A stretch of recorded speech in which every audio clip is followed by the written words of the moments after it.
unceded Aboriginal and Torres Strait Islander lands, waters, and I know that the Territory's just come out of lockdown, but also sending really strong thoughts and positive energies to family and friends in New South Wales and Victoria. It's a really hard, difficult, stressful time, so we're thinking of them at this time. So I might hand it over to Kayla and Sarah, because it's their big moment, and we'll at the end of this, so they're going to present, and then at the end of that, we're going to have 10 minutes question and answers. So I'll hand it over to you, Kayla and Sarah.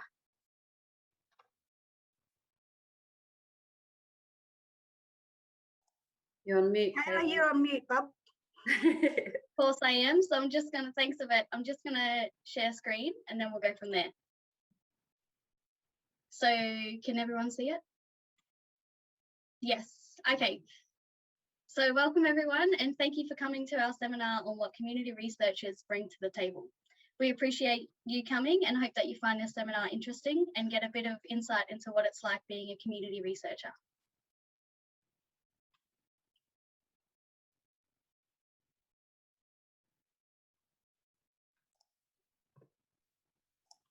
Sorry. So firstly, we'd like to acknowledge we'd like to start by acknowledging the traditional owners of the land of which we live and work, the Turrbal and Yagara people, and recognise their continuing connection to the land, waterways and community. We pay our respects to the elders, past, present and emerging, and we'd like to extend that respect to all the Aboriginal and Torres Strait Islander people who are attending today's seminar. Today we will be sharing our story of our journey over the last 5 years, how we came into the role of community researchers, the skills we have developed over the years working in this field, and how our roles have changed now. We will yarn about the highlights and challenges of being community researchers and why we think community researchers is important and what we think you can do to support mob wanting to work in this area. I'm Kayla Heinemann, and I'm an Aboriginal, Torres Strait Islander and South Sea Islander woman. My family has ancestral ties back to Bundjalung country in Byron Bay. I was born in Brisbane on Turrbal and Yagara country and grew up in Logan and Beaudesert on Yugambeh and Mununjali country. Before becoming a research assistant in 2016, I worked at Hungry Jack's for 7 years, working my way from crew member to restaurant manager.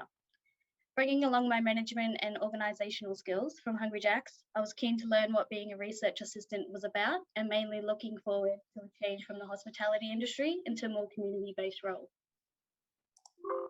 On the left of the slide is me with my mum and sister visiting my grandmother on Mother's Day. Continuing to work with and for the community, they are my inspiration, my biggest support and ultimate guidance when I need. With the strong, resilient women before me, I strive to make a difference for the next generation as they did for mine. Pictured on the right side of the slide is me with my partner Jade, who has stuck by me and been my rock for the past 10 years.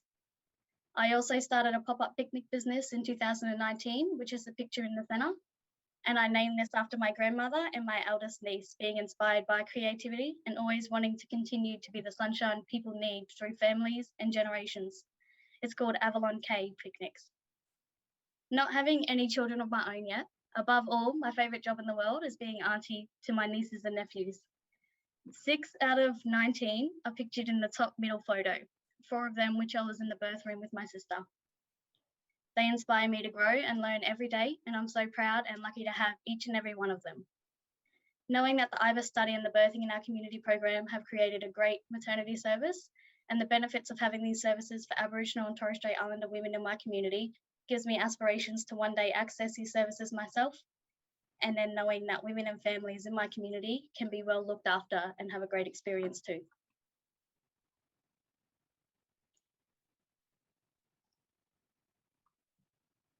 So this photo here is of my homelands, Atokara, 55 k's out of Alice Springs up the North Stewart Highway. A couple k's further up the Stewart Highway on the other side of the road, my grandmother was born in the creek. My mob are Central Islander from Bantua, Alice Springs. I grew up back home, did all my schooling there and at the public schools, and then after completing year 12 I went on to do an apprenticeship in tourism and worked in an anti-tourism wholesaler for a couple of years. I'm a single mother. I have an 8-year-old Diva. I had my daughter at the hospital in Bartois when I was 20 years old. My birthing experience, I felt, could have been better. I experienced a lot of subtle racism and neglect from the midwives during my labour, and I felt that my mother and I wasn't listened to. Since working in this field on numerous projects that explores the experience of Aboriginal and Torres Strait Islander women accessing maternity care, I know now that my experience was not an isolated incident. It is a very common occurrence from mob throughout Australia.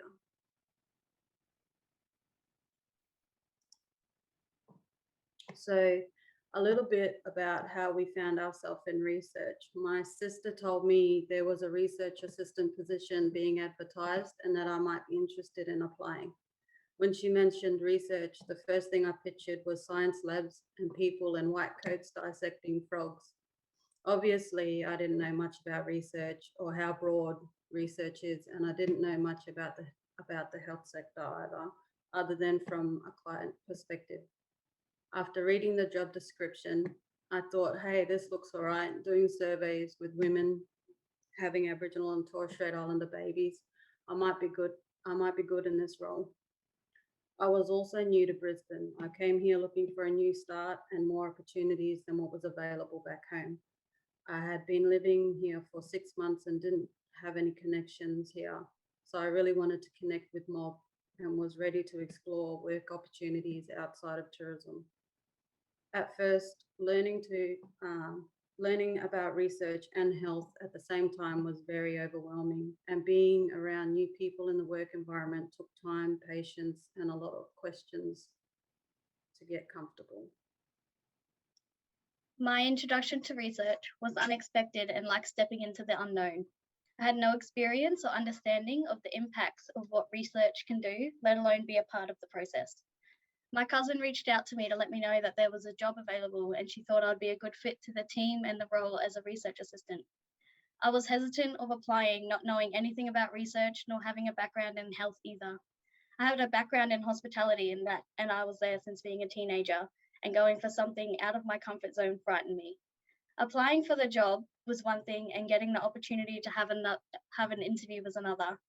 But getting a phone call while shopping around in Target telling me I got the job was an unexpected shock, but I was so excited, filled with nerves, and eager to do my family proud. I couldn't wait to start the job and begin a new chapter in my life. And from the first day, Sarah and I getting lost around the Mater Hospital many times and Googling medical and research jargon under the table when we didn't understand what they were talking about.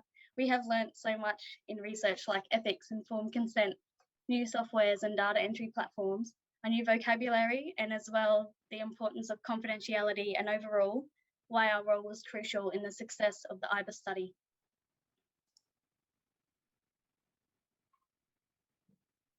Both Kayla and I started off as research assistants on the Indigenous Birthing in an Urban Setting study, also known as IBIS. The IBIS study is a 5-year longitudinal study that looked at and compared different models of maternity care available for women having Aboriginal or Torres Strait Islander babies at either the Mater Hospital or the Royal Brisbane Women's Hospital.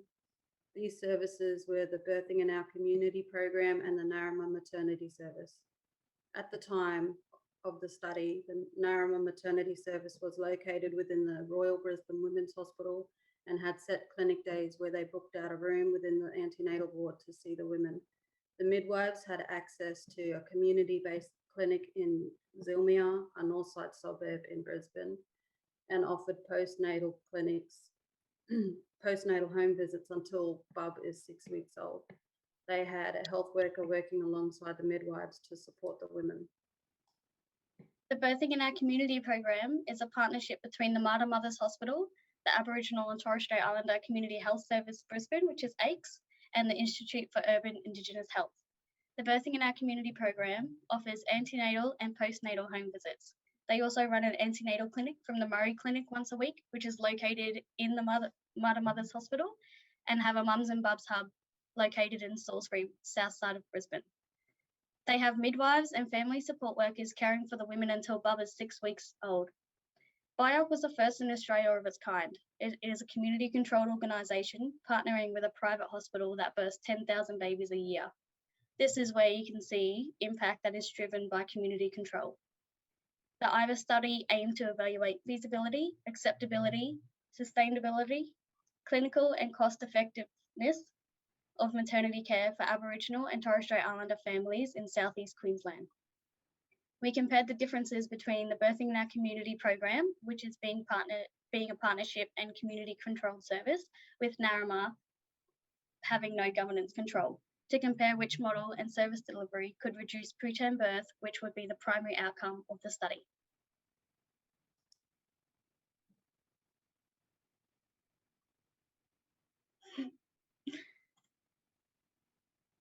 We relied on the midwives and family support workers to tell the women about the IVA study early on in pregnancy or when they first joined the program.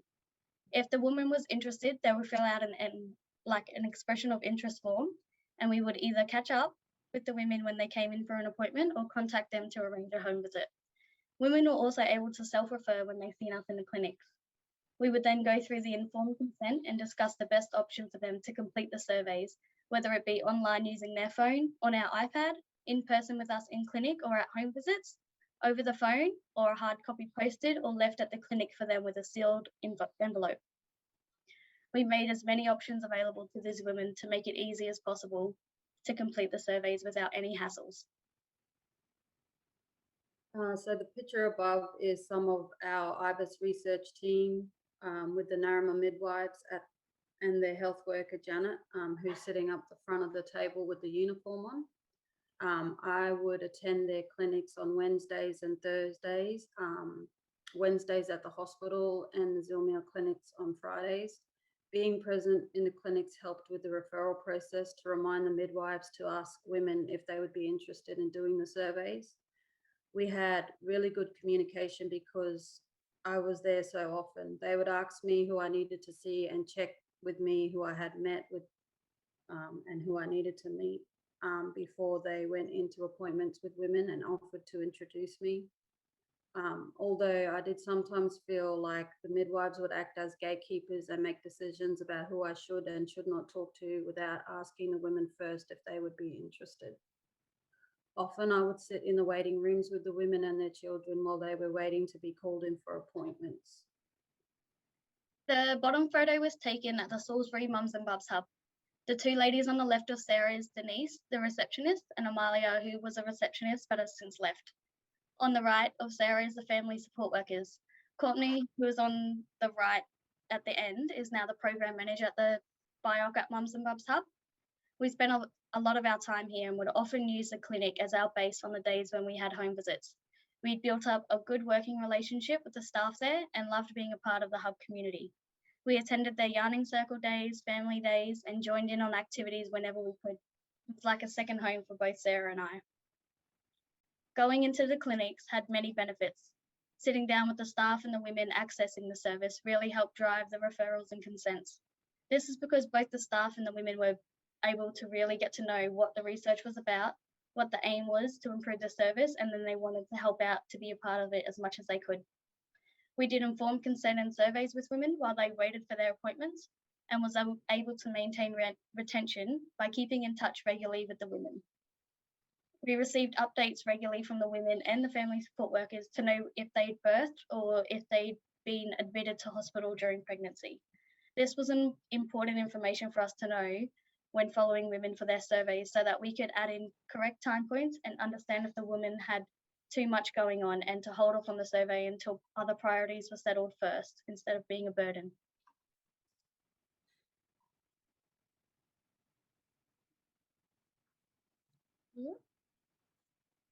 Okay, so looking at the picture on the slide to the right, you might be wondering what these numbers mean and why we're so excited about them.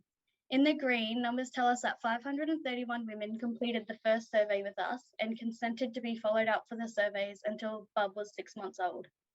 415 surveys were completed at 36 weeks gestation and 320 surveys done at 2 months postnatally. A total of 246 surveys were completed at survey 4. We could finally start to see how our work collecting surveys fit into the bigger picture here so that we could see if the BoC model was working and making a difference in the preterm birth rates of Aboriginal and Torres Strait Islander babies. The purple numbers tell us that there was 611 babies birthed through the BoC program at the time. 40% of those women were first-time mothers, and 88% of those 611 women attended 5 or more antenatal visits during their pregnancy. We know that women are less likely to have preterm births if they attend 5 or more antenatal appointments, and as the results show, 92% of the babies were born at full term. This number story tells us that the birthing in our community program was starting to improve preterm birth rates.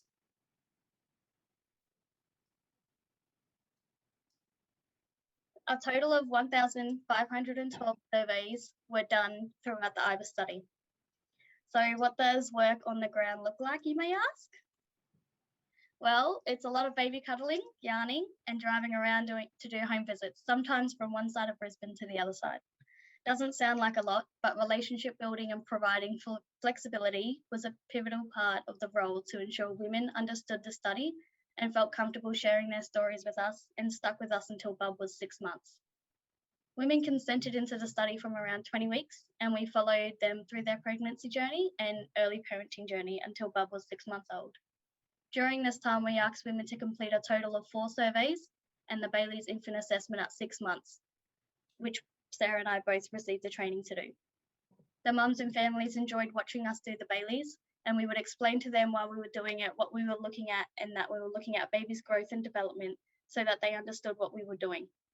We also offered the women a report card after it and a referral to a child health nurse if they were concerned with Bob's growth.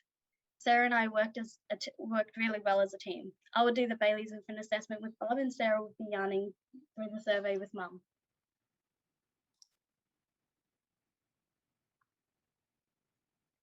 So these are some of the incentives that we offered women in exchange for their time. The surveys would often take around 20 to 30 minutes. And so we wanted to be able to give the women something special to thank them for sharing their stories and giving up their time. Our goal was to get as many completed surveys from women as we could so that we could see if the BoC model was working and making a difference in the preterm birth rates of Aboriginal and Torres Strait Islander babies. Sometimes we had trouble getting in contact with women and sent out reminders through email and text regularly to complete surveys. We also ran raffles every few months to boost engagement and give the women opportunity to grab a beautiful baby hamper that we made up. This was a hit with women as they loved being a part of the raffles too.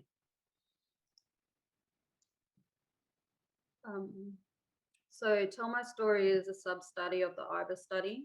It is a qualitative component. We asked women to share their birthing and pregnancy experiences with us so we could get an understanding of what is important to them when accessing maternity care. Yvette and I yarned with women in the study about their birthing and labour, their pregnancy journey and parenting, additional stress and worries, and their strengths. Before we start recording, we sat down with the women and go through the consenting process. I had a yarning guide that I would go over with the women before we would start the yarn to get an understanding of what the women did and didn't feel comfortable sharing. Women telling their stories this way is so important and really brings the richness to the data and privileges their voices. Building trust and holding that trust was such an important aspect to the outcomes of how the women told their stories and interacted with us. Kayla and I learnt on the job how to do qualitative interviews, and because of workload, we decided that Kayla will take the lead on the SST study, and I would take the lead on Tell My Story. But we still supported each other and used each other for backup when needed on home visits. In total, I think I did about 18 Tell My Story interviews with women who were consented into the IBA study. And I practiced my interviewing skills on Kayla and the support workers at the Mums and Bubs Hub. This was helpful because they gave me good feedback on questions and on the structure of the interviews. So the Stop Smoking in Its Tracks was a sub-study of the IBA study as well.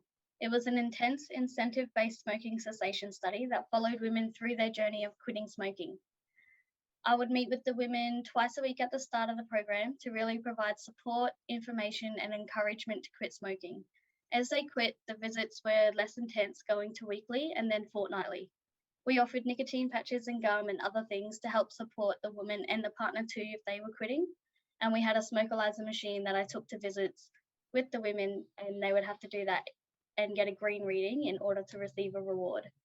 When they did quit, they received a voucher that started at $10 and it had the potential to go up to $948.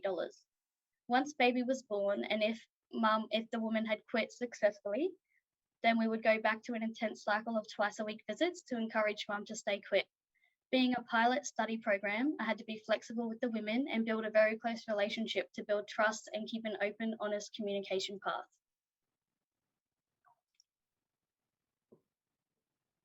So as we mentioned earlier, we came into this role with no prior experience in research or health. Both Kayla and I felt a little bit of imposter syndrome at first. We were the youngest in the office and the only Aboriginal in the research team at the time. We didn't know if we were doing the job right. The work we were doing was nothing like the work of other researchers in our office. We weren't sure we were the right fit and doubted ourselves in our roles, thinking we weren't qualified enough to do the high quality research. It felt like we were plucked out of community and put in an office with academic researchers with PhDs and master's degrees. In the beginning, we weren't sure how our work fit into the bigger picture and if we were even going to be around after data was collected to see the impacts and outcomes.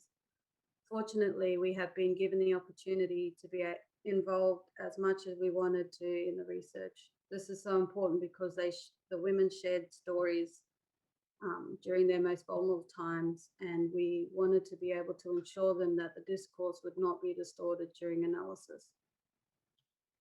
So we had extensive on-the-job training from our supervisor, Sophie Hickey, who at the time was the IBIS project manager.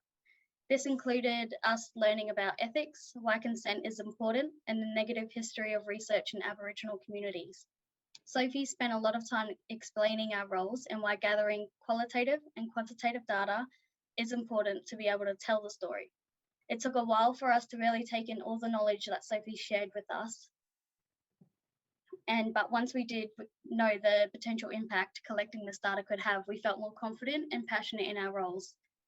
Having in-depth understanding of what is happening on the ground helped us help the women. For example, in the surveys, if we asked the women if the women could get $2,000 within a week in case of emergency, women were hesitant in answering, and that they just said that there's no reason for us to look into their financial situation. They were asking if Centrelink would get this information, and sometimes they just feel pressure that they should have this available when in fact they don't, so then they don't feel too good about themselves. So knowing why we were asking these questions could help us explain to the women why we were asking and how the answers like these would make a difference.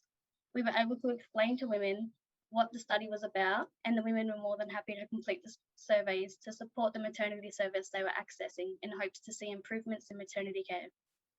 We enjoyed listening to the women's stories, and it was a privilege to watch the transformation of some women as they blossomed into their role of being a mother. Although there were times where we might have needed more support in place for us to look after our own mental health. Sometimes we would come out of home visits feeling no good for the woman, and it caused us a little bit of distress. But at the time, we felt like we didn't really need that support because we were exposed to the issues these women were raising through our lived experiences and our families' experiences. Women would talk about their children being taken away, addictions, depression, incarceration, financial stress, homelessness, and food insecurities. Looking back, we probably should have been debriefed by a professional to make sure we didn't take them no good feelings home with us. Our debrief was us in the work car on the way back to the office from a home visit with each other, and then we would go and talk to Sophie. Knowing that Sophie was there to help, her door was always open for us. It was very comforting, and she had experience in research in the past. So she knew the channels to go through, or the pathways or referrals that we needed to happen so that we could start making changes to help these women. We ended up doing a mental health first aid course when we were close to finishing the study in 2018. And Sarah and I both agreed that this training could have been so helpful to us when we were first introduced into the community researcher role. Building rapport with the clinical staff was also a challenge, as sometimes they did not see the benefits of the study towards the start of the study, and often pushed referrals to the side. They felt they were inundating the women with paperwork on the first initial welcome visit with their midwives. They couldn't see the benefits of the study with the women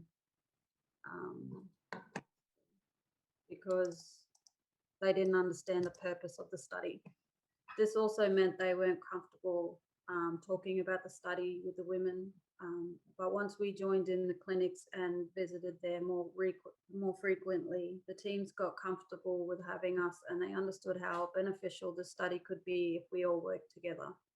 We started to receive referrals for women in the earlier stages of pregnancy rather than later, which gave us more time to build rapport with the women. So to address some of the distressing concerns mentioned in the previous slide, a participatory action research meeting was set up.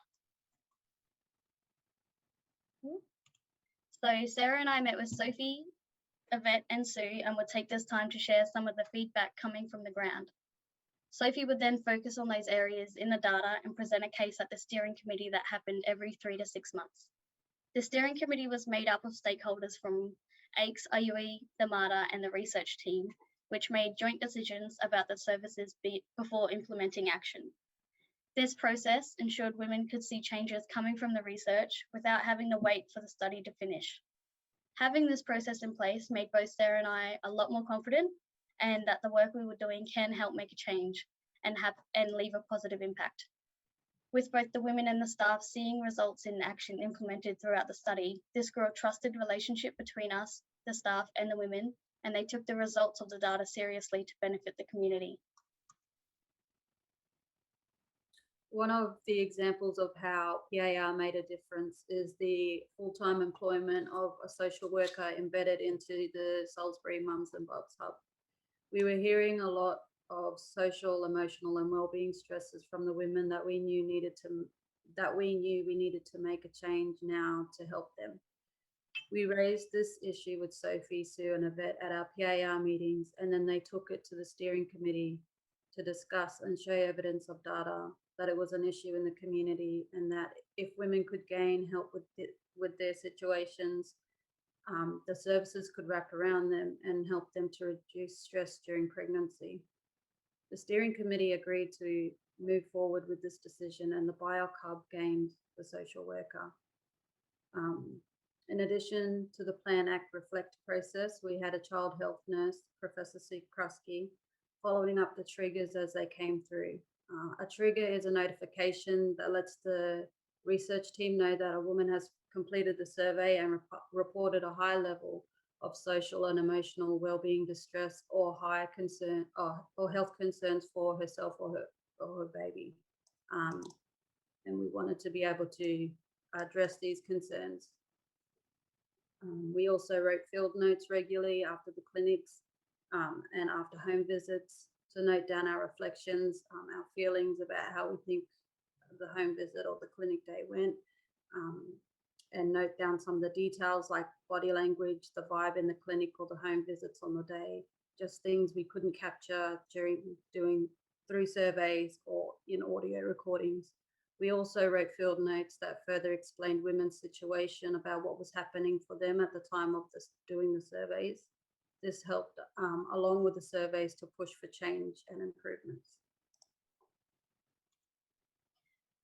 So something that we have learned over the years in this role is that our most useful skills that we bring to the role from our lived experiences, these skills cannot be taught in a PhD or a master's degree. We have an innate ability to connect and empathise with our mob and have a true understanding of the weight of their struggles. This is what makes community researchers so unique to the role. Having a vet as our Indigenous mentor was pivotal for our growth as researchers, because at the time we had been learning and working for non-Indigenous people. She put our work into perspective for us, and we could just talk to her and ask her anything without feeling shame. Sometimes it felt a bit tricky to be navigating between academia and the community, both having separate set of ethics and standards. By having an Indigenous mentor and working with a solid team that put community first,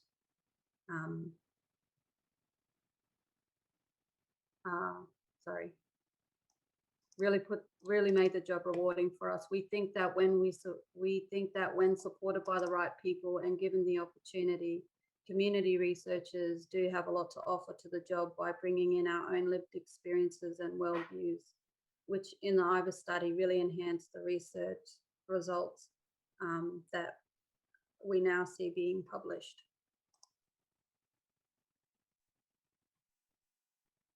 We were supported to complete further studies by our supervisors.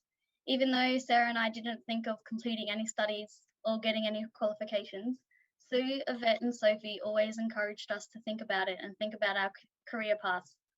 As we both explored different paths, they were very supportive of us and offered their help whenever they could.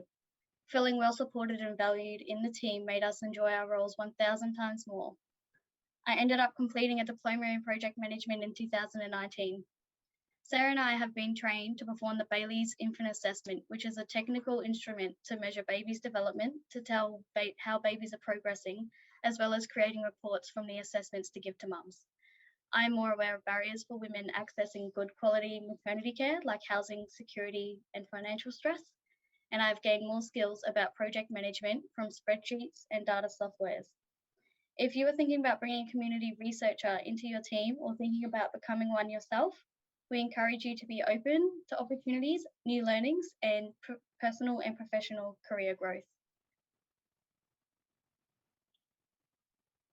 I've received on-the-job training on how to be a qualitative researcher by doing qualitative interviews. I like to use the yarning method or a semi-structured interview method when doing qualitative work. I have done both focus groups and interviewed women and program staff. I know now how to transcribe and do a thematic analysis by using NVivo.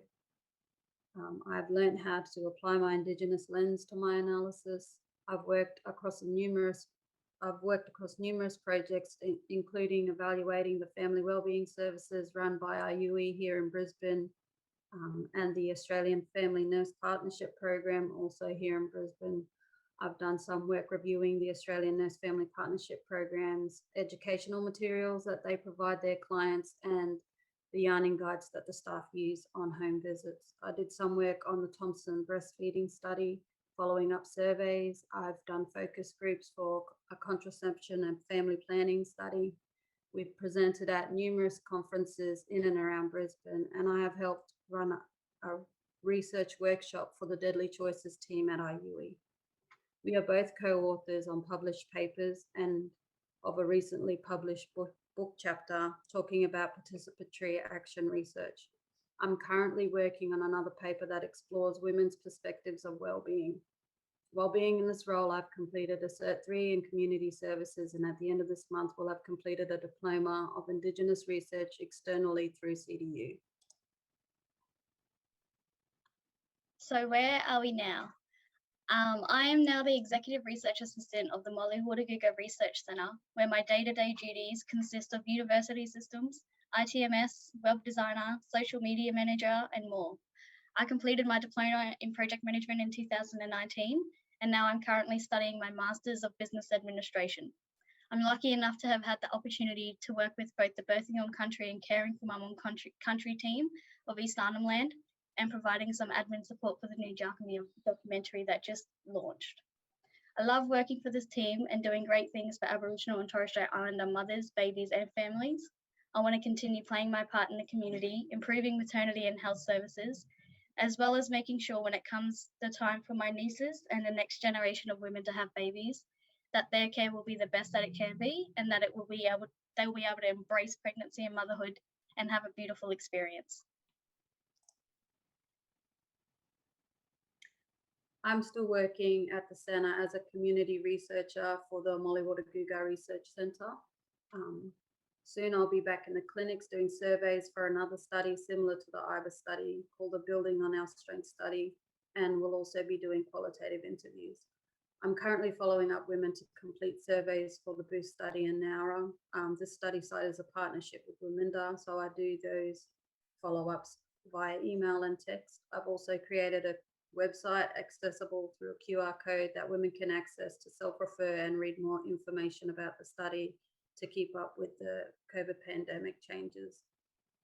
I also write up community reports based on the centre's published papers to share findings with the community, with the broader community, in more basic language, easier to understand for the broad public that would like to follow our published papers.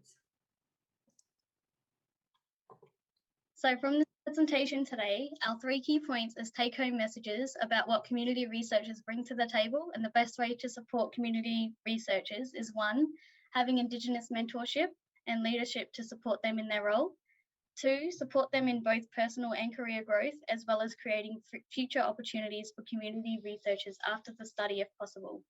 We were lucky enough to work in a team where we were greatly supported, encouraged to grow and learn, and had pathway opportunities to continue our careers down the research path. Last but not least, understanding the differences in how research operates and how community operates is important, as this is exactly where the community researchers sit and sometimes feel conflicted. These 3 together make a good start in supporting community researchers in their roles. Thank you for taking the time to attend today's seminar. We hope you enjoyed it and learned something new. We would now like to open the microphone to any questions you may have. If you could put it in the chat box, or use one of your reactions so we can see, and we'll be happy to answer any and as many questions as we can. Over to you, Yvette. Well, I am completely speechless. So before we answer that, can everybody just give a super round of applause to Kayla and Sarah? Woo! Woo! That was beautiful. How impressive was that? I'll let Sarah and Kayla just take a breath for a moment and look and allow people to take that in. I'll open up. So there's a couple of quotes coming through. Great presentation, fantastic presentation. Thank you for sharing. Too deadly, used to. That's so deadly. Congrats. So there's a whole range of things. Any pressing, I mean, Kayla and Sarah provide a very intimate journey of what they brought to the table. And I know from our team that the work that they've done has been priceless. It's been critical to the stuff. I mean, they have been the interface between us and the community. So again, their work is completely valued, but also it's so critical. So any questions from participants?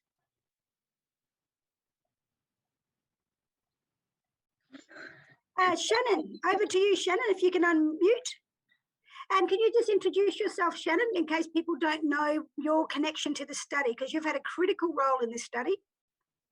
Not working. Yep, we can hear you. Can you hear me now? Oh, hello, Yep. everybody. Congratulations, girls. That's just very impressive. And yeah, absolutely. For those that don't know me, my name is Shannon Wardaguga. I am a Ngugi Gawampu woman from North Stradbroke Island, Quandamooka country, currently living on Juggera Yugambeh country. And so, yeah, I had some involvement in the program at the beginning. And was there when the girls first came on board, and just listening to just how much they've grown within their role, but also within themselves as young Aboriginal women is just absolutely inspiring and impressive. And it's an honour to have had the opportunity to hear what you had to share today. And most definitely just the benefits behind having that opportunity to have a research project working alongside an expanding service, a growing service at the time was that was amazing. And so both Kayla and Sarah, I just want to congratulate you, because one of the things that stood out for me throughout the entire time that I spent working with you both was just your personalities and your rapport and the aura that you brought, that kind, caring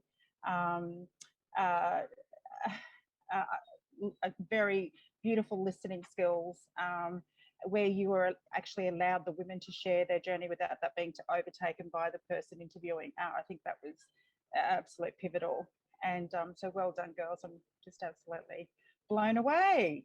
And to see the benefits of the research around it and the different aspects that have continued to grow from the outset has been amazing. Like, for example, you were sharing about the social worker, and but also the expansion of BoC across the southeast Queensland area.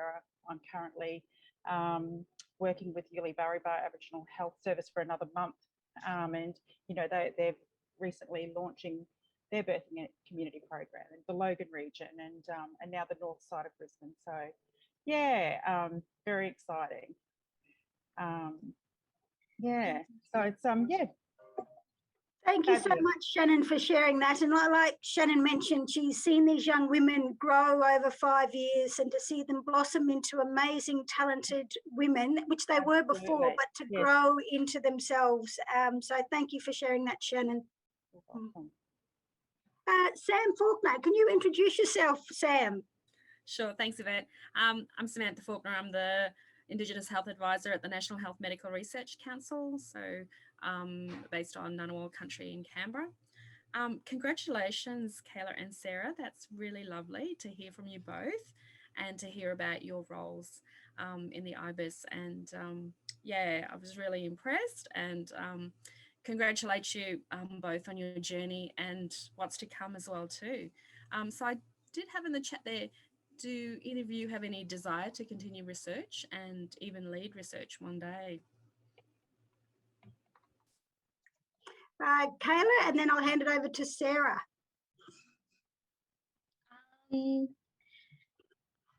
Maybe.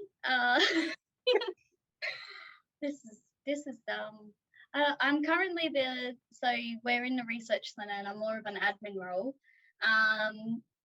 And I think if something did come available in future when I was more confident, or something that I was very passionate about, something still to do with babies, I think definitely. I think it's a great career. A lot of writing, so I'd have to get good at that. But I guess we'll see. Sarah?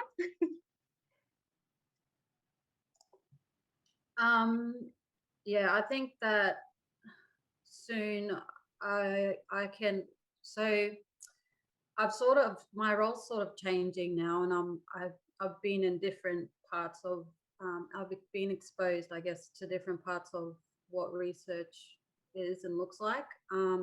So I mentioned we have a boost study with our partners in Nowra at Waminda, and I was providing a little bit of mentoring to one of the community researchers down there, because she didn't have, like, me and Kayla worked together, and she didn't have another community researcher working alongside her. So I've sort of stepped into those kind of roles a little bit higher. Yeah. Thank you for that. The girls, when we were talking about presenting, were very shy in talking themselves up. And again, they've just done it there. When Kayla talks about doing an admin role, she's actually doing high level sort of, she keeps the office going. She keeps Sue Kildare and myself on our toe. She's got us organised and spinning in circles. She's a sort of a self-taught project manager working closely with Sue Moore. Sarah is now probably in a position where she's being a mentor herself for other community researchers. So they'll talk themselves down, but they're in their sense of their leadership and their skills, they've definitely stepped up. Thank you for that question, Sam. Taylor, over to you. Can you introduce yourself, Taylor? Well, hello, everybody. My name is Taylor. I'm a work in child protection in a program called Youth Connect, just helping young people exit child safety or youth justice orders. But it was a good presentation. I really enjoyed it. And I think one thing that stood out was them comparing the community researchers as opposed to, the PhD holders. But one question I had, did you find it hard as community researchers and I guess being introduced to research taking your, because you said you took on a lot of like, sometimes you left grieving or feeling like pretty bad for the parents. Did you find it hard keeping that researcher's hat on as opposed to trying to get into maybe a support worker role, I guess? Sarah or me? Yep, I think both. Go back Sarah this time, and then you can follow Kayla. Yes, I think just naturally, being mob, we got that, and mothers, we have that, we urge to help, you know. So we had to make sure that we had things in place so that we could offer these women something and not just take their stories away and pat them on the back and say, oh, we wish you well, but we'll catch up with you later. So having like Sue Krusky doing follow-ups of the triggers of women who were expressing high distress was really helpful for us to make sure that we were doing the right thing, because it is hard to be working with mob in research, but also wanting to fix and help. Kayla, would you like to add to that as well? I think like on top of that is like in between we can't just like switch our hats up. We need to protect the women's confidentiality, and there was things around it. So I think the debrief that Sarah and I briefly spoke about, so that's where a lot of me and Sarah just bounced off each other. We were like, oh, could we do this? Could we do that? And then we come down to it. And then by the time we got back to the office, we had Sophie Silver to talk to. And then I think from there, that's where we usually got our like advice from, and then we knew where to go, and we just get straight back in contact with the woman. But yeah, there was a couple of times where the woman was like, I just need this, and we were at the survey and we're like, okay, we can't give you this like right now, but we will follow it up and we're going to call you back. Like just making sure that the women knew. Yeah.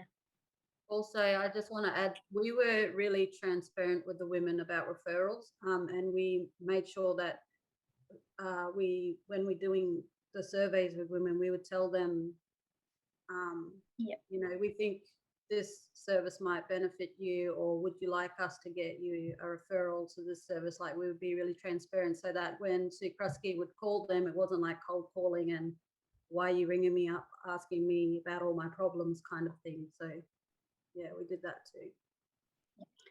Thank you. Yep, Professor Sue Krusky.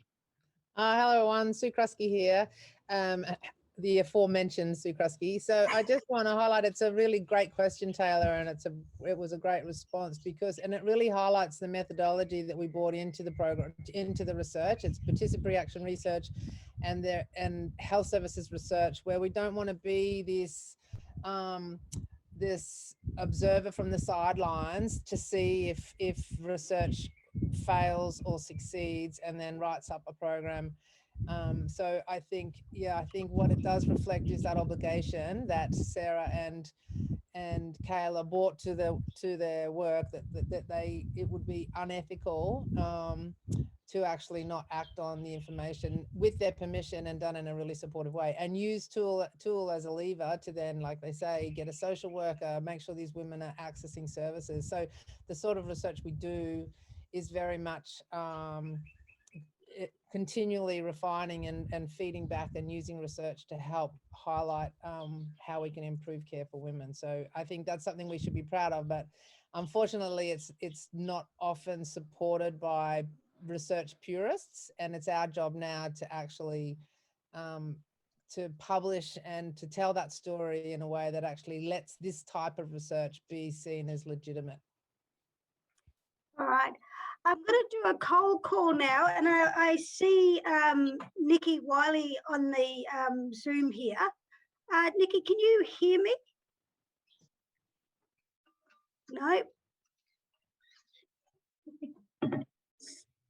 So I don't think she can now hear you. No, Sorry can about you? that. Hello, Yvette. Hi. Look, can you introduce yourself? I've cold called Nikita because it's Kayla's sister. And Nikita's also just recently joined our team here at the Molly Centre with the ANFPP. So I'd just like some comments from you and the Yeah. role of community researchers. Oh, I apologise. I was just in the middle of training, but we didn't want to miss it. I'm here with my mother. We just wanted to. We couldn't miss it, but we were very proud of Kayla. Watched her grow in this role and her passion for it. So yeah.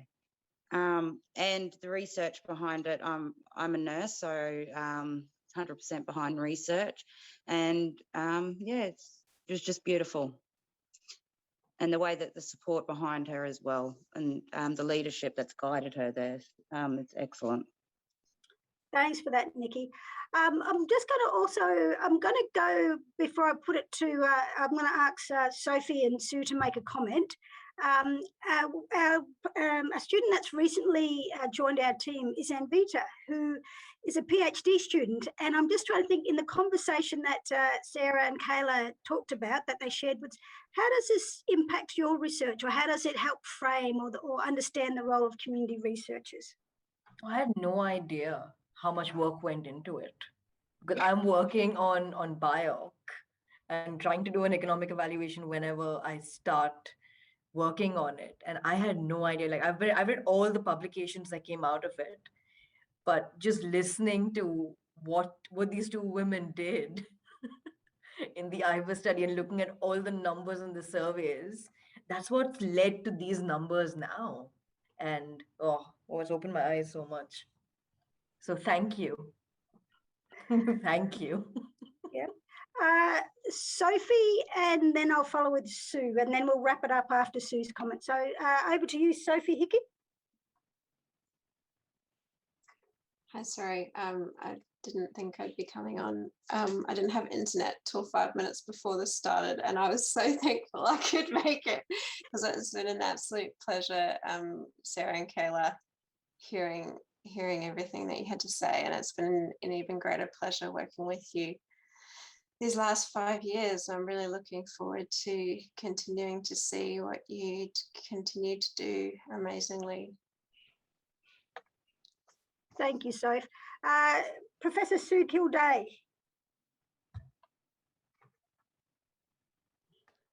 Thanks, Yvette, and thank you so much, Kayla and Sarah. That was absolutely beautiful.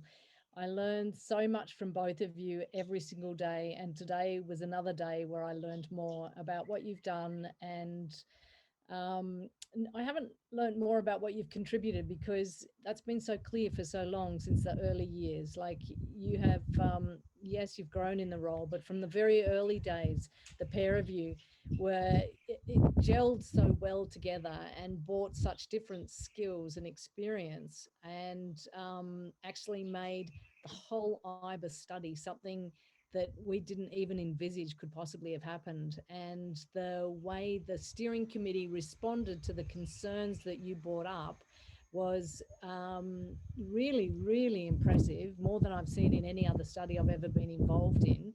And I think the BioC that we see today, the Birthing in Our Community service, which is such an amazing service, some of that has been driven by the work that you two did on the ground and the stories that the women shared with you, because they trusted you and because you developed relationships with them, and because they knew that you weren't going to just sit on their stories. And those stories came back to the study team, sometimes, it might even be late in an afternoon and Sophie would be saying, Sue and Yvette, I think you better come and listen to the girls. Like, there's something they need to tell you. And we'd be sitting down and going, oh my goodness. And then bang, we'd try and do something.